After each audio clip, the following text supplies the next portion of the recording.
Huh?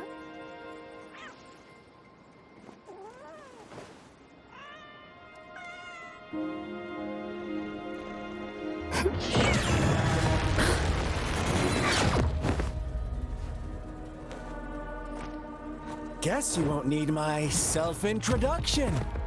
Oh, I spent...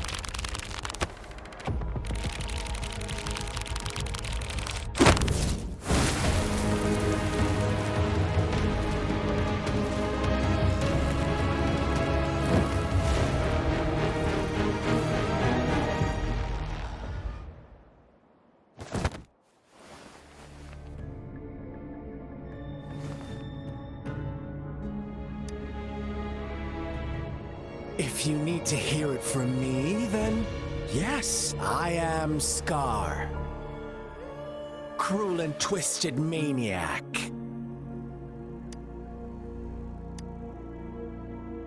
We deserve a meeting free of such disturbances, don't you agree? The girl, she's gonna sway your judgment. Aw, so you really care about her. Don't worry. I don't plan to make you hate me just yet. She is safe now. Well, let's just enjoy our time together for the moment. Forget about that irrelevant person, will you? I have a lot to share with you. To begin with, I heard you've lost your memories.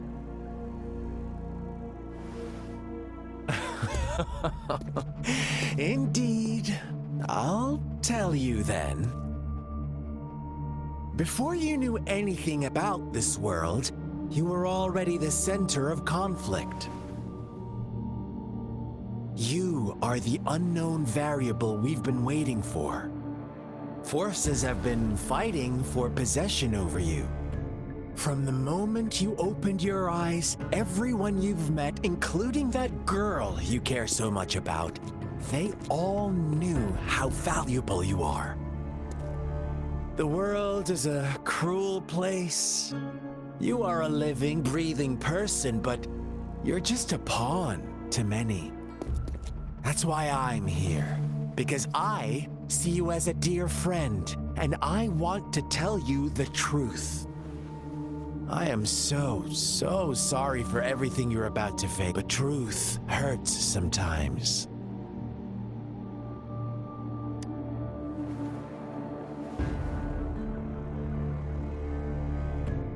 I know you are not one I can sway with simple words. My goal is simple. I just want to deepen our mutual understanding, nothing more. Come on. Observe the surroundings a little more and tell me as you learn more about this world, your true desires will surface. And our little game will become even more entertaining. And before that, I don't want anyone to disturb my precious alone time with you. That's all. Why do you have to assume we are the culprits? Maybe you should be asking me what actually happened here. I won't tell you everything just yet. That's too boring. As I said, why don't you take a look around and see for yourself? So go ahead. What do you see?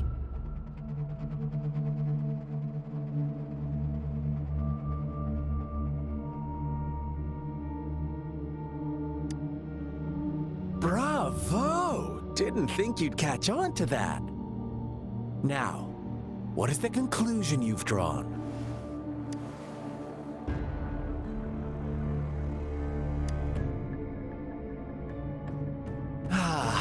How typical.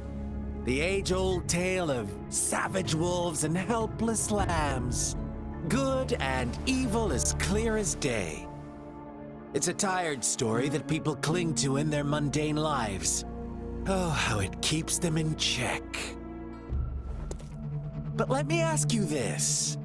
Do you truly believe the real world can be that simple? Let me give you a couple more tips. The truth is far more complicated than you think. First, who are the players in our tale? An innocent girl, a revered leader, and a flock of simple villagers.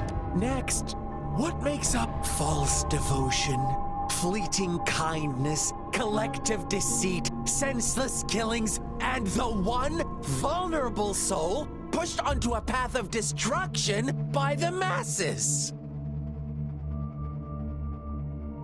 Now, Rover, the story is yours to spin. I'm eager to hear your version after you've learned more.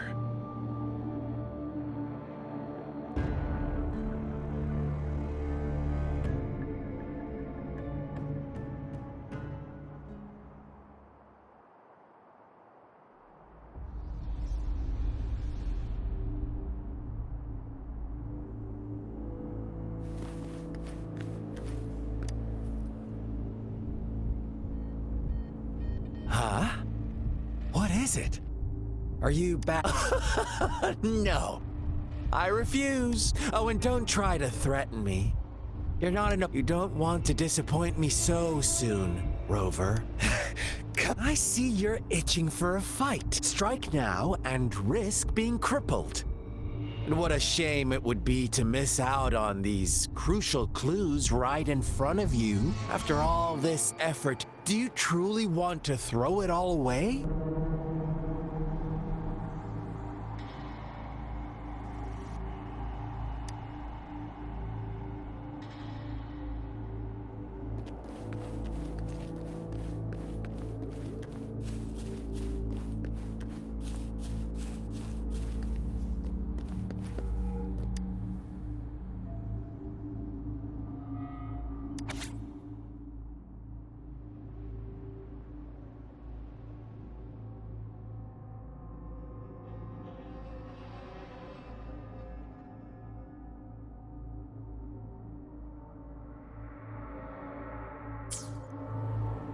Our story begins here. Once upon a time, in a peaceful village, lived a flock of carefree lambs. In the day, they toiled for food, and when evening fell, they sought refuge from the looming threat of wolf fables. Stories told and retold, but they always draw from the same story gets told. Whatever you learn from it is like us now. Caught in a carefully crafted plotline, a scheme I had no hand in.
One day, a shepherd visited the village. The shepherd brought them promises of abundance and protection. No, quite the opposite. The shepherd's arrival is only the beginning. With a wave of his hand, the shepherd could grant their every wish. His flock obeyed, bowing their heads, pleading for better food and shelter. They no longer had to struggle for survival. As their once meager lives were replaced, the flock worshipped their shepherd turned god. Pray, what's wrong? Does my story make you uncomfortable? Imagine you were one of those lambs, facing irresistible temptation and pressure. Oh, so we agree already. You are right, but the world we live in falls short of our ideals. The shepherd still reigns, and the lambs have grown complacent. It's up to the two of us to make that ideal world a reality.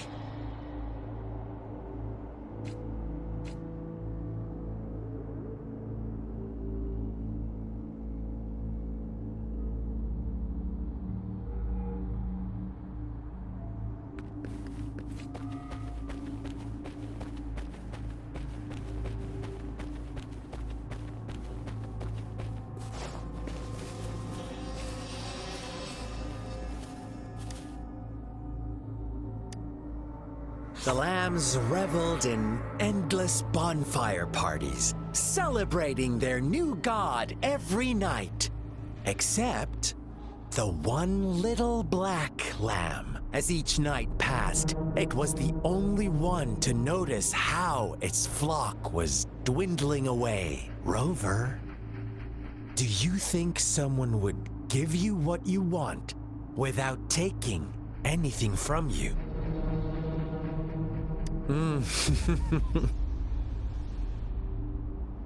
I once believed that too.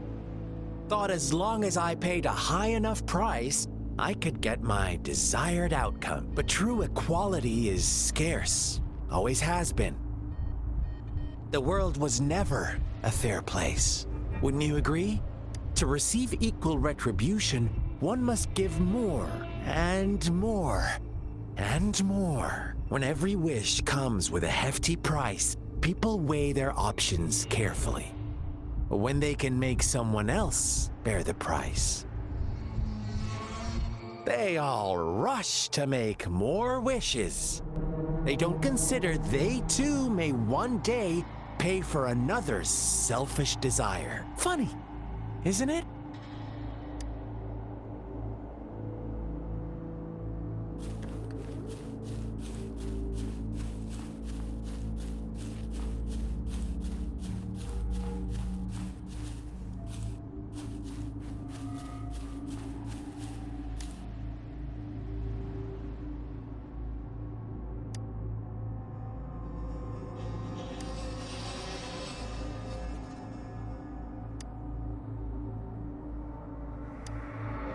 Later, the shepherd openly blamed the black lamb for the flock's decline. On the next day, the white lambs welcomed the rising sun as usual. But the black lamb was nowhere to be found. The shepherd introduced an unspoken rule to this village. One that our black lamb violated by telling the truth. Suddenly, the once doting god stopped fulfilling wishes, because no more sacrifices were being made. After witnessing the black lamb's actions and hearing from their almighty shepherd, what do you suppose the white lambs did? Those oblivious lambs. Little did they know the most fearsome demon was right under their noses.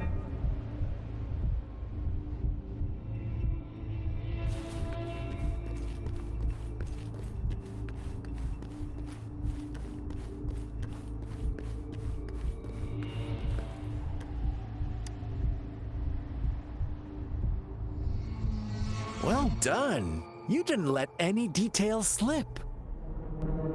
Now, I wonder, what is your takeaway from this story? Answer me and I'll reveal the truth of what happened. Who was the real culprit behind the diminishing number of lambs? Indeed, the direct culprit was the shepherd. He held all the power, fulfilling wishes at a price. The lambs knew the risk. Unfortunately, In the face of such temptation, they disregarded all the hidden risks, as disaster had yet. If they were given another chance, I believe they would still choose the same path. Inevitably, they accepted their fate and paid the price when their time came. Now, my second question. What price did the lambs pay for their wishes? Of course, as always, life was the most valuable thing they had to offer. Here's my final question. Don't rush, Rover. Take your time. What is the truth you've uncovered? The shepherd was granting wishes by sacrificing the lives of lambs. The flock found out the truth, but chose to be his accomplices, and they willingly offered the black lamb as another sacrifice. That's right!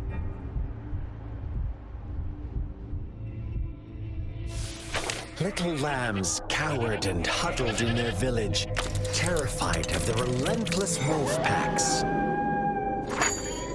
Until a shepherd arrived, bearing the gift of wishes and providing shelter and sustenance.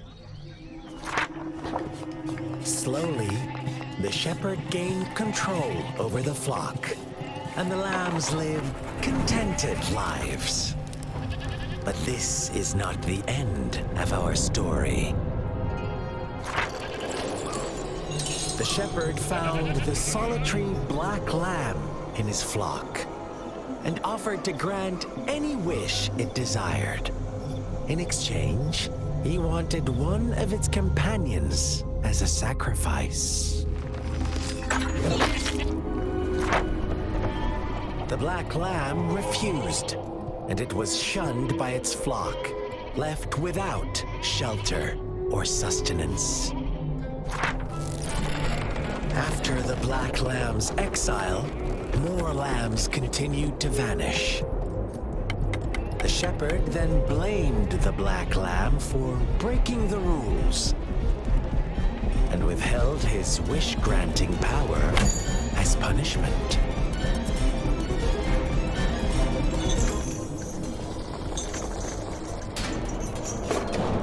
From the very beginning, the lambs knew the risk of making wishes. They too could become sacrifices for those of others. But they always believed it wouldn't be them. Meanwhile, some lambs reasoned that since they had already risked being sacrificed for someone else's wish, it was then only fair to pass on that risk for a chance at fulfilling their own desires. And so they continued to play the game. They all knew the consequences, but chose to remain silent. Fearful, yet greedy, they followed the shepherd's orders and made wishes again and again. Until one day, a brave black lamb spoke up, shattering the flock's facade, their illusion of a peaceful and happy life.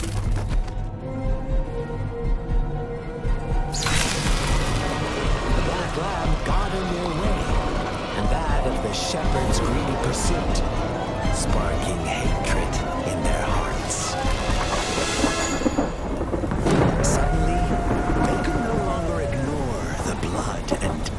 Of past sacrifices littering the ground.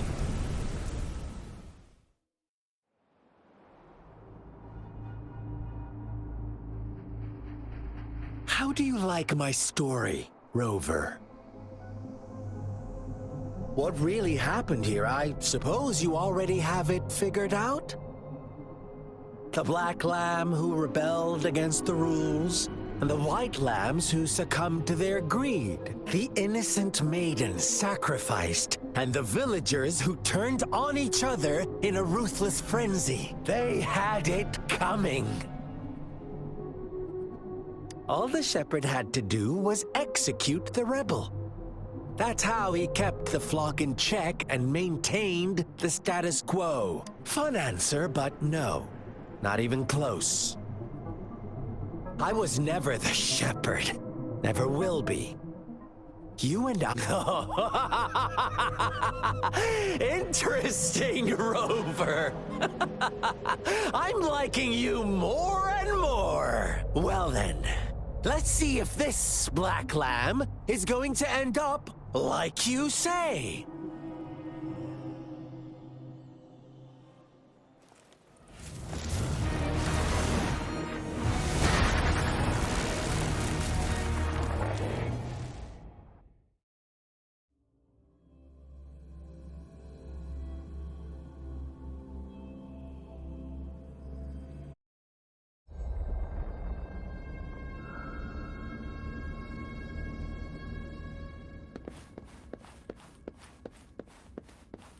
Welcome to the realm of endless chaos. Now is your time to think, Rover.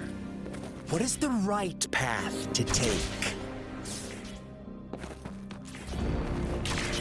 Oh, you found us already.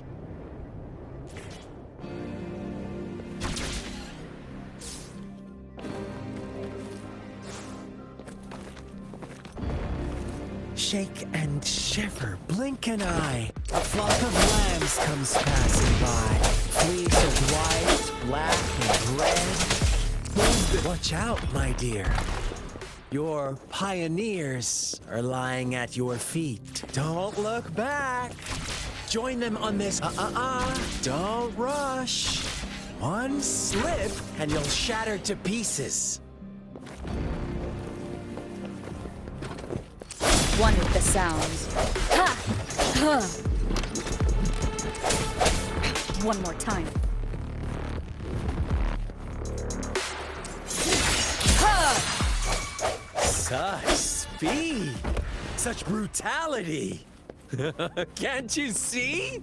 We are kindred spirits after all. Shh, don't be so quick to deny it.